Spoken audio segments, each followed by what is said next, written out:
ज्या गावात 75% पेक्षा जास्त मतदान होईल त्या गावांना सुजाण मतदार समृद्ध लोकशाही गाव पुरस्कार देणार जिल्हाधिकारी दिलीप स्वामी। निवडणूक प्रक्रिया ही अंतिम टप्प्यात आली आहे। 2 दिवसांनंतर मतदान प्रक्रिया पार पडणार आहे। त्या मतदानासाठी संपूर्ण जिल्हा प्रशासन सज्ज झालंय। आज जिल्हाधिकारी दिलीप स्वामी वैजापूर गंगापूरच्या दौऱ्यावर होते। त्या ठिकाणी मतदानाची पाहणी केली आहे। मतदान संबंध सुविधा देण्याच्या सर्व जागा तयार आहेत। सर्व इलेक्ट्रॉनिक मशीन व्यवस्थित करून स्ट्रॉंग रूममध्ये बंदोबस्तात ठेवण्यात आलेली आहे। ही संपूर्ण तयारी निवडणुकीची झालेली आहे, त्यामुळे पूर्ण प्रशासकीय योजना 100% मतदान घेण्यासाठी तयार आहे। उद्याचा एक दिवस पूर्ण आमच्या हाती आहे। ज्या काही भौतिक सुविधा आहेत मतदानासाठी व मतदान चमूसाठी ते उद्या दिवसभरामध्ये काम पूर्ण होईल। रविवारी सकाळी 8 वाजल्यापासून साहित्य वाटपाला सुरुवात होणार आहे। जी कर्मचारी त्या ठिकाणी नियुक्त केल्यात त्या कर्मचाऱ्यांचे तिसरे प्रशिक्षण घेतलं जाणार आहे। कुठल्याही विधानसभेत कुठे काम करायचं हे कर्मचाऱ्यांना सांगितलंय। कोणता कर्मचारी कोणत्या मतदान केंद्रावरती जाणार याबाबतीत तिसऱ्या प्रशिक्षण वेळी कळणार आहे। 2 दिवसानंतर चमू तयार होईल आणि 2 दिवसानंतर मतदान केंद्रावर जातील। मागील वर्षी आपण अमृत महोत्सव साजरा केला आणि अमृत वर्षानंतरच्या वर्षात निवडणुका आलेल्या आहेत। किमान 75% तरी मतदान व्हावं अशी मतदारांकडून आशा व्यक्त करतो। मिशन 75 खाली 75% पेक्षा जास्त मतदान व्हावं। अनेक सेवाभावी संस्था संघटनेनं सवलती जाहीर केल्या। ज्या ग्रामपंचायत क्षेत्रामध्ये 75% पेक्षा जास्त मतदान होईल त्या गावांना सुजाण मतदार समृद्ध लोकशाही गाव या नावाने पुरस्कार देण्यात येणार आहे। ज्या नगर परिषद कार्यालयामध्ये 75% पेक्षा जास्त मतदान होईल त्यांना सुजाण मतदार लोकशाही प्रमाणपत्र देण्यात येईल। वैद्यकीय चमू आहे त्या धर्तीवरती ग्रामीण भागामध्ये वैद्यकीय पथक डॉक्टर सर्व मतदान केंद्रावर देण्यासाठी मेडिकल किट तयार करण्यात आले। 3385 मतदान केंद्रावर मेडिकल किट देण्यात येणार आहे। त्यांचे पॅकिंग सुद्धा तयार झाले। मतदानाचे साहित्य सुद्धा वाटप होणार आहे। त्या साहित्यांच्या 2 ते 4 भागांमध्ये एक मेडिकल किट सुद्धा राहणार आहे। कालपासून वातावरण ढगाळ आहे। पाऊस येण्याची शक्यता असून तरी उन्हाळा असला तरी मोठा पाऊस होण्याची शक्यता नसली तरी साहित्य वाटपांची धावपळ होऊ नये म्हणून प्लास्टिकच्या बॅग सुद्धा ऑर्डर करण्यात आलेल्या आहेत, जेणेकरून इलेक्ट्रॉनिक मशीन खराब होऊ नये। या सर्व वस्तू मतदान घेण्यासाठी सज्ज आहेत। मतदारांनी जास्तीत जास्त मतदान करावे असे आवाहन जिल्हाधिकारी यांच्यामार्फत करण्यात आले आहे। ब्युरो रिपोर्ट तेज मराठी न्यूज।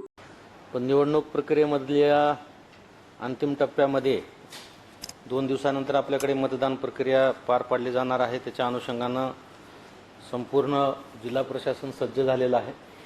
आज मी वैजापूर गंगापूर विधानसभा मतदारसंघाचा दौरा करून आलो आहे आता त्या ठिकाणी आणि 3 शहरांतले ऑलरेडी मी पूर्ण पाहणी केलेली आहे।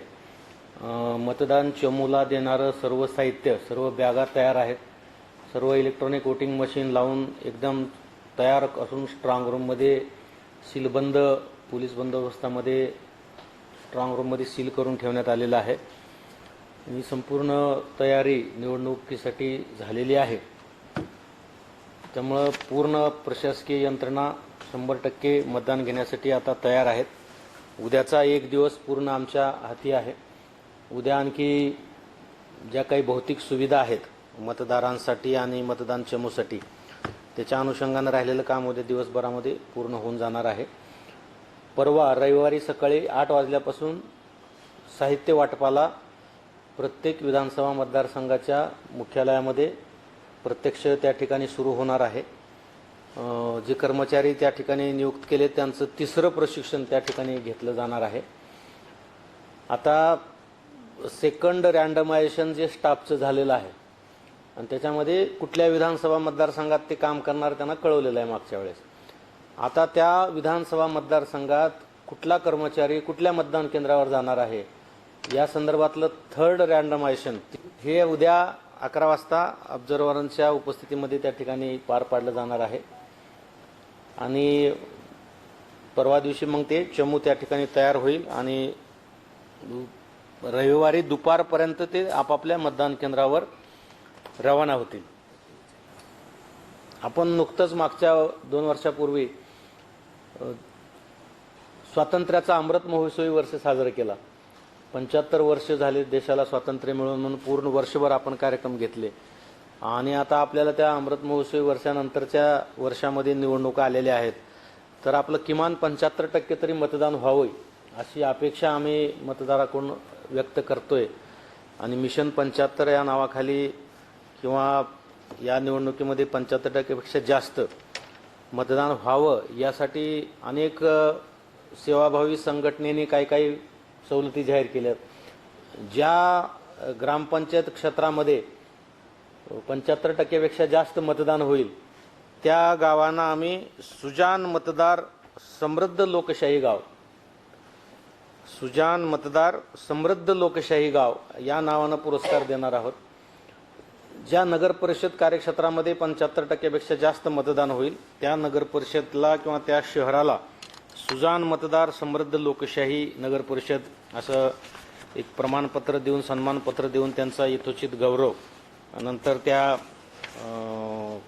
टक्केवारीच्या अनुषंगाने त्या ठिकाणी करणार आहोत. वैद्यकीय चमू जे आहेत त्या फार मोठ्या प्रमाणामध्ये काही वर्तमानपत्रातून बातम्या पण आलेल्या आहेत शहरामधल्या. त्या धर्तीवर आपण ग्रामीण भागामध्ये सुद्धा मोठ्या प्रमाणामध्ये ॲम्ब्युलन्स, वैद्यकीय पथक, डॉक्टर्स आणि सगळ्या मतदान केंद्रावर देण्यासाठी मेडिकल किट आमचे आज तयार झालेले आहेत. जितके 3085 मतदान केंद्रावर जिल्ह्यात आपण मेडिकल किट देणार आहोत त्याचं पूर्ण पॅकिंग तयार झालेलं आहे. जे मतदानाचं साहित्य वाटप होणार आहे त्या साहित्याच्या 2-4 बॅगामध्ये एक बॅग मेडिकल किट पण असणार आहे. कालपासून वातावरण ढगाळ आहे. पावसाची शक्यता लक्षात घेऊन जरी उन्हाळा असला तरी मोठा पाऊस येण्याची शक्यता जरी नसली तरी साहित्य वाटपाच्या वेळेस पाऊस वगैरे आला तर धावपळ नको म्हणून आपण प्लॅस्टिक बॅगच्या पण ऑर्डर्स काल दिलेल्या आहेत, जेणेकरून इलेक्ट्रॉनिक वोटिंग मशीन किंवा जे मतदानाचं साहित्य आहे ते खराब होऊ नये यासाठी प्लॅस्टिक बॅगा आम्ही त्यांना उद्या दुपारपर्यंत सगळ्या असेंब्ली सेगमेंटला पोहोचून देणार आहोत. म्हणजे समजा ऐन वेळेस वाटपाच्या वेळेस पाऊस आला तर ते साहित्य सुरक्षित राहिलं पाहिजे. बसेस सगळ्या आपल्या तयार झालेल्या आहेत, पूर्ण वाहनं आपले तयार आहेत. उद्या संध्याकाळपर्यंत सगळ्या विधानसभा मुख्यालयाच्या EROकडे सर्व वाहनं जमा होणार आहेत आणि परवा सकाळी बरोबर 8 वाजता आमचं साहित्य वाटपाच्या कार्यक्रमाला त्या ठिकाणी सुरुवात होणार आहे. संपूर्ण यंत्रणा, पोलीस बंदोबस्त आलेला आहे, बाहेरून येणारा पोलीस बंदोबस्त आला आहे. Central arm police force already आलेला आहे. गावामध्ये पथसंचलन वगैरे त्यांचं लॉंग मार्च वगैरे सुरू आहे.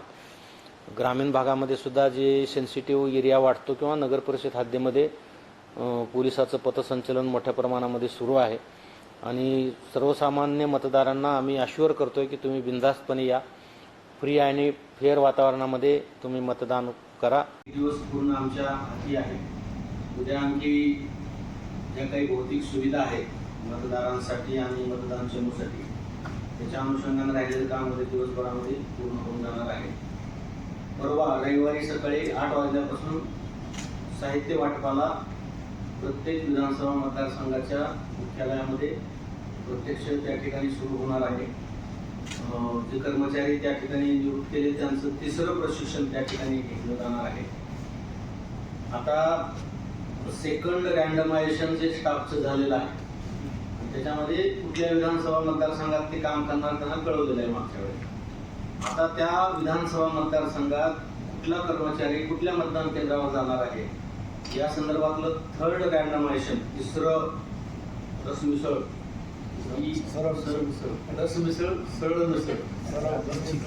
रँडमायझेशन हे उद्या 11 वाजता ऑब्झर्व्हरच्या उपस्थितीमध्ये त्या ठिकाणी पार पाडलं जाणार आहे आणि परवा दिवशी मग ते चमू त्या ठिकाणी तयार होईल आणि रविवारी दुपारपर्यंत ते आपापल्या मतदान केंद्रावर रवाना होते.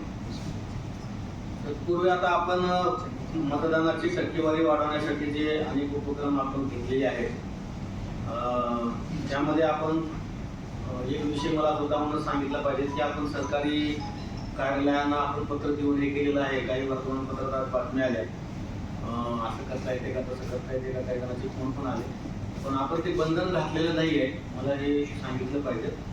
आणि जिल्ह्याचा प्रमुख म्हणून किती कर्मचाऱ्यांनी मतदान केलं हे जाणून घेण्याचा मला अधिकार आहे. आणि आपण फक्त कारण जेव्हा जेव्हा स्वीपचे कार्यक्रम घेतले तेव्हा बऱ्याच NGOजनी आणि बऱ्याच लोकांनी हा आक्षेप नोंदवलेला आहे की तुमचेच कर्मचारी मतदान करत नाही, तुम्ही आम्हाला सांगता, अशा पद्धतीचं आम्हाला काही ठिकाणी रोषाला सुद्धा सामोरं जावं लागलं. त्याच्यामुळं होणार आहे तर मतदान केंद्र स्थापन करण्याचा सुद्धा गाजावाजा करण्यासंदर्भात सूचना दिलेली आहे. त्यामध्ये गावात कसं आहे, एखादी काही बँड वाजला, पथक वाजलं तर लोकांना अट्रॅक्ट होतं. तर मतदान केंद्र तयार करताना बाहेर एखादा बँड लावता आला, एखादी हलकी लावता आली, एखादं पथक लावता आलं किंवा काही शाळा वगैरे असतील तर तिथं ते लेझिम पथक वगैरे म्हणजे काहीतरी गावात गावाला मतदान केंद्र तयार होतायचं, आपल्याला उद्या मतदान करायचं आहे, हा एक मेसेज त्या माध्यमातून जाऊ शकतो. जी पब्लिक ॲड्रेस सिस्टीम आहे त्याचा उद्या परवा 13-2-3 दिवस वापर करण्याचं कालच आम्ही डिटेल पत्र तलाठी, ग्रामसेवक आणि पोलीस पाटलांना दिलेलं आहे. त्या अनुषंगानं ग्राम पातळीवर कसं फोकस करता येईल आणि टक्केवारी वाढवता येईल यासाठी आमचे प्रयत्न राहणार आहेत. आणि त्यासाठी तुम्ही सर्व सन्माननीय पत्रकार, इलेक्ट्रॉनिक आणि प्रिंट मीडिया पण चांगल्या पद्धतीने मदत करते आहे. बऱ्याच वर्तमानपत्रामध्ये ब्लॉग्स येत आहेत, हेडिंगला स्लोगन येत आहेत, त्या माध्यमातून किंवा मी मतदान करणारच अशा पद्धतीचे वेगवेगळ्या मान्यवरांचे मत पण आपण देत आहे. काही वर्तमानपत्रांनी हेडर किंवा फुटरला आपण वाक्य टाकत आहे आणि आपल्या माध्यमातून मोठ्या प्रमाणामध्ये जनजागृती होत आहे. या निमित्तानं मी सर्व NGOज, काही महिला संघटना आहेत, काही खाजगी संस्था आहेत, नॉन पॉलिटिकल ऑर्गनायझेशनच्या माध्यमातून मोठ्या प्रमाणामध्ये मतदान करण्याचं आवाहन लोकांना करत आहेत. तर त्या सर्वांचं मी या निमित्तानं मनापासून आभार या ठिकाणी व्यक्त करतो. उद्याचा दिवस प्रचाराचा आहे. उद्या सायंकाळी प्रचार बंद होणार आहे आणि मग परवापासून आपली पत्रकार परिषद उद्या संध्याकाळी 5 वाजता उद्या घेऊ आपण. हो, उद्या आहे आणि उद्या त्याच्यामध्ये बाकी डिटेल माहिती आपण उद्या देऊ. उद्या काय निवडणुकीची तयारी आहे. याच्यामध्ये आता आपण 75% पेक्षा जास्त मतदान होईल त्या गावांना आम्ही सुजाण मतदार समृद्ध लोकशाही गाव, सुजाण मतदार समृद्ध लोकशाही गाव या नावानं पुरस्कार देणार आहोत. ज्या नगर परिषद कार्यक्षेत्रामध्ये 75% पेक्षा जास्त मतदान होईल त्या नगर परिषदला किंवा त्या शहराला सुजाण मतदार समृद्ध लोकशाही नगर परिषद असं एक प्रमाणपत्र देऊन, सन्मानपत्र देऊन त्यांचा यथोचित गौरव नंतर त्या टक्केवारीच्या अनुषंगाने त्या ठिकाणी करणार आहोत. त्याचबरोबर सहकारी संस्था आपल्याकडे भरपूर आहेत. गृहनिर्माण संस्था, हाऊसिंग सोसायटी, तर त्या हाऊसिंग सोसायटीमध्ये सुद्धा एक मतदारांचं सकारात्मक वातावरण निर्मिती व्हावी आणि मोठ्या प्रमाणामध्ये मतदान त्या गृहनिर्माण संस्थेच्या लोकांनी करावं म्हणून त्यांच्यासाठी आपण 90% अट ठेवलेली आहे की ज्या हाऊसिंग सोसायटीमध्ये 90% पेक्षा जास्त मतदान होईल त्या हाऊसिंग सोसायटीना सुजाण मतदार समृद्ध लोकशाही गृहनिर्माण संस्था अशा पद्धतीचं एक प्रमाणपत्र, सन्मानपत्र देऊन वरिष्ठांच्या किंवा निवडणूक आयोगाच्या अधिकाऱ्यांच्या उपस्थितीमध्ये हे प्रमाणपत्र देण्याचा आम्ही निश्चय केलेला आहे. आणि या पद्धतीनं एखादी इंडस्ट्री आहे ज्यामध्ये 1000 पेक्षा जास्त कामगारांची नोंदणी झालेली आहे आणि त्या पत्र काढलेलं आहे त्याच्यामध्ये आपण कुठल्याही कारवाईचा विषय किंवा कुठल्या बंधनाचा विषय काही असं म्हणजे नियम सोडून कुठलेही साधं सरळ पत्र कार्यालय प्रमुखाला दिलेलं आहे की तुमच्याकडचे किती लोकांनी मतदान केलं तपासून आम्हाला ते यादी कळवा. म्हणजे किती टक्के कर्मचारी मतदान करत नाहीत याचा आपल्याला अभ्यासासाठी उपयोगी करू शकतो. याच्या पलीकडे त्याचा काही विषय नाही आहे. त्याच्यानंतरचा दुसरा विषय आम्ही एक घेतलाय स्वीपमध्ये, ते मला आज प्रामुख्याने आपल्याला सांगितलं पाहिजे की आपण नुकतंच मागच्या 2 वर्षापूर्वी स्वातंत्र्याचा अमृत महोत्सवी वर्ष साजरे केला. 75 वर्ष झाले देशाला स्वातंत्र्य मिळून. पूर्ण वर्षभर आपण कार्यक्रम घेतले आणि आता आपल्याला त्या अमृत महोत्सवी वर्षानंतरच्या वर्षामध्ये निवडणुका आलेल्या आहेत. तर आपलं किमान 75% तरी मतदान व्हावं अशी अपेक्षा आम्ही मतदाराकडून व्यक्त करतोय. आणि मिशन 75 या नावाखाली किंवा या निवडणुकीमध्ये 75% जास्त मतदान व्हावं यासाठी अनेक सेवाभावी संघटनेने काही सवलती जाहीर केल्या. परवा IMAचे पदाधिकारी माझ्याकडे आले होते, त्यांनी काही औषध उपचारामध्ये सवलत जाहीर केलेली आहे. काही व्यापारी आमचा प्रयत्न असा आहे की तंतोतंत झालेली मतदानाची आकडेवारी तुमच्यापर्यंत आयोगापर्यंत दिली पाहिजे. मी आमच्या अधिकारी कर्मचाऱ्यांना सूचना दिलेली आहे की तफावत कुठे राहता कामा नये आणि बऱ्याच वेळेस काय होतं की केंद्राध्यक्षांचं जे अक्षर असतं ते 7 आहे का 9 आहे लक्षात येत नाही, 0 आहे का 6 आहे लक्षात येत नाही, 1 आहे का 7 आहे म्हणजे कन्फ्युज होते. परत असं थोडं जरी पेन असं झालं लिहिताना तर ते 7 आहे का 1 आहे साठी परत पूर्ण चेक करावं लागतं. 9 आणि 1 ओळखू येत नाही. तुम्ही 6ला 0 आहे का 6 आहे लक्षात येत नाही. 0 असताना त्याला थोडं असं इकडे ट्रेस केलेलं असतं. आपल्या ऍपमध्ये ती काही सुविधा नाहीये का? नाही ऍपमध्ये आकडेवारी आपण देतोय. ऍपमध्ये आपण ती खूप चांगली तरतूद त्याच्यामध्ये केलेली आहे. परंतु शेवटी केंद्राध्यक्ष ते किती प्रभावीपणे वापरतात, किती तंतोतंत वापरतात. आता आम्ही 3 ट्रेनिंग घेतलेली आहे. सगळं त्यांना वारंवार सूचना दिलेल्या आहेत. पण त्याच्यातून सुद्धा काही केंद्राध्यक्षातून निश्चितपणे चुकावं आणि त्याच्यामुळे मग ह्या सगळ्या प्रोसेसवर त्याचा परिणाम होतो. परंतु आमचा प्रयत्न चालू आहे की लवकरात लवकर आणि अचूक आकडेवारी आपल्यापर्यंत पोहोचतो. एक होमगार्ड, एक पोलीस कर्मचारी आणि एक होमगार्ड असे डबल दिले त्यावेळेस. आणि पोलीस स्टेशनच्या 100 मीटर परिसरामध्ये आणि सेन्सिटिव्ह वाटणाऱ्या गावामध्ये एक्स्ट्रा पोलीस पेट्रोलिंग दिलेलं आहे.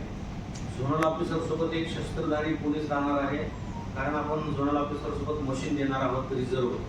जर कुठल्या मतदान केंद्रावर अचानक तांत्रिक बिघाड झाली आणि मशीन बंद पडली तर जास्त वेळ मतदाराला थांबावं लागू नये यासाठी आपण झोनल ऑफिसर सोबत मशीन देतोय. तर त्यासाठी त्यांच्यासोबत पण पोलीस बंदोबस्त राहणार आहे.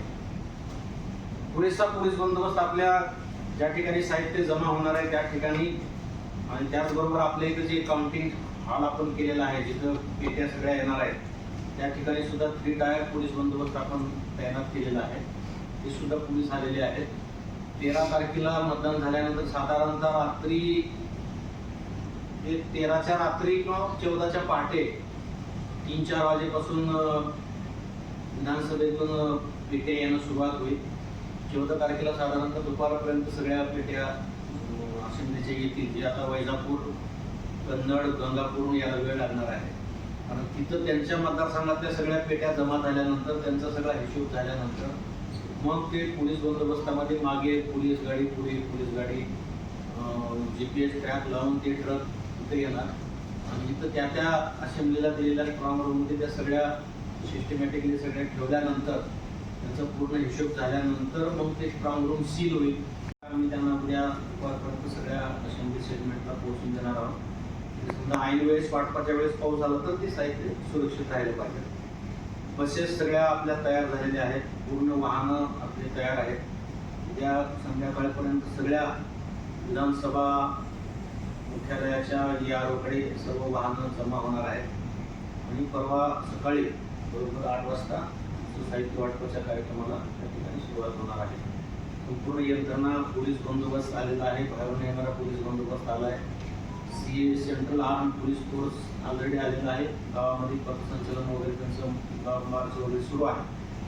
ग्रामीण भागामध्ये सुद्धा जे सेन्सिटिव्ह एरिया वाटतो किंवा नगर परिषद हद्दीमध्ये पोलिसाचं पथसंचलन मोठ्या प्रमाणामध्ये सुरू आहे आणि सर्वसामान्य मतदारांना आम्ही अश्युअर करतोय की तुम्ही बिनधास्तपणे या. फ्री आणि फेअर वातावरणामध्ये तुम्ही मतदान करा. मतदान करण्यासाठी कोणीही तुम्हाला बाध्य करणार नाही किंवा कोणी तुमच्यावर फोर्स करणार नाही. तुम्ही मनमोकळेपणाने येऊन तुम्हाला वाटेल त्या उमेदवारांना तुम्ही मतदान द्या. अशा पद्धतीचं आव्हान आम्ही करतोय. पोलीस प्रशासनाने काही क्लिप्स तयार केलेल्या आहेत त्या पण आम्ही जागोजागी रेकॉर्डिंग वाजवून लोकांना आवाहन करतो आहे की जास्तीत जास्त मतदारांनी मतदान करावं. कारण असं आहे की बऱ्याच ठिकाणी प्रत्यक्ष घरोघरी जाऊन लोकांनी चीट वाटलेले आहेत. आता आजही 2 पेपरवर सकाळी सकाळी मला बातमी वाचायला मिळाली की चीट वाटताना चिटिंग झाली म्हणून ते कातरणीने 2-3 लगेच सगळ्या ग्रुपवर टाकलं. मी आज सकाळी सकाळी विंडोवर जायचं कारणच ते होतं.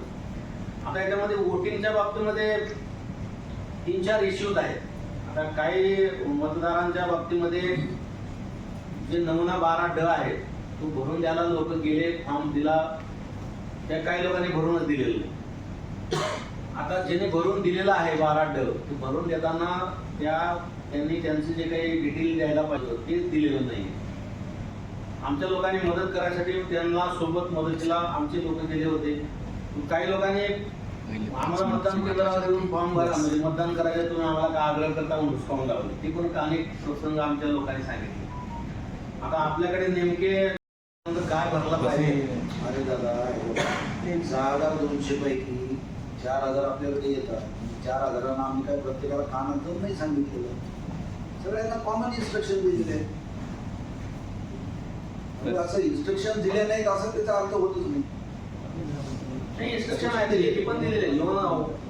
वोटर गाईड स्लिप कशी असते ना तसं या फॉर्म सोबत सुद्धा माहिती पत्रक सोबत अटॅच केलं. आम्ही 8-10 जिल्ह्याचं काम आहे म्हणून म्हणजे आम्हाला जबाबदारी नव्हती तरी सुद्धा मतदान झालं पाहिजे म्हणून आजूबाजूच्या जिल्ह्याचं सुद्धा फॅसिलिटी सेंटर आम्ही केलंय. आमचे प्रबोधन मुळेचं 2 किलो वजन कमी झालं त्याच्यामुळे. काय बोलतो ह्या सरांचं किंवा बाकीचं यांचे नाही चाललंय. जे तक्रारी आल्या ना 5-6 जणांच्या ते रॅन्डमली त्या पद्धतीने मी सांगतो की तुमचा हा प्रश्न विचारला नाही हो मोठी सुद्धा झालं नाही असं काही कामावर आलं. हो सर, मी 7 ते 8 ठिकाणी मी जवळपास मी आढावा घेतला. आमच्या ऑफिसला 5 जण आले होते. त्याचे 2 जण डॉक्टर आहेत. 95 वय आहे, 95. त्यांच्या घरी कर्मचारी येऊन गेला पहिल्यांदा आणि नंतरची पुढची प्रोसिजर झालीच नाही. त्यांनी की आम्हाला करायचं होतं मोठी पण काहीच झालं नाही. असं 4 ते 5 उदाहरण मी तुम्हाला देऊ शकतो, नावासह देऊ शकतो. नाही आता ते बातम्या पण आलेल्या आहेत शहरामध्ये. त्या धर्तीवर आपण ग्रामीण भागामध्ये सुद्धा मोठ्या प्रमाणामध्ये ॲम्ब्युलन्स, वैद्यकीय पथक, डॉक्टर्स आणि सगळ्या मतदान केंद्रावर देण्यासाठी मेडिकल किट आमच्या आज तयार झालेले आहेत. जितके 3085 मतदान केंद्रावर जिल्ह्यात आपण मेडिकल किट देणार आहोत त्याचं पूर्ण पॅकिंग तयार झालेलं आहे. जी मतदानाचं साहित्य वाटप होणार आहे त्या साहित्याच्या 2-4 बॅगामध्ये एक बॅग मेडिकल किट पण असणार आहे. कालपासून वातावरण ढगाळ आहे. पावसाची शक्यता लक्षात घेऊन जरी उन्हाळा असला तरी मोठा पाऊस येण्याची शक्यता जरी नसली तरी साहित्य वाटपाच्या वेळेस पाऊस मी वैजापूर, गंगापूर विधानसभा मतदारसंघाचा दौरा करून आलो होतो. या ठिकाणी आणि 3 शहरांमध्ये ऑलरेडी मी पूर्ण पाहणी केलेली आहे. मतदान चमूला देणारं सर्व साहित्य, सर्व बॅगा तयार आहेत. सर्व इलेक्ट्रॉनिक वोटिंग मशीन लावून एकदम तयार रूम स्ट्रॉंग रूममध्ये सीलबंद पोलीस बंदोबस्तामध्ये स्ट्रॉंग रूममध्ये सील करून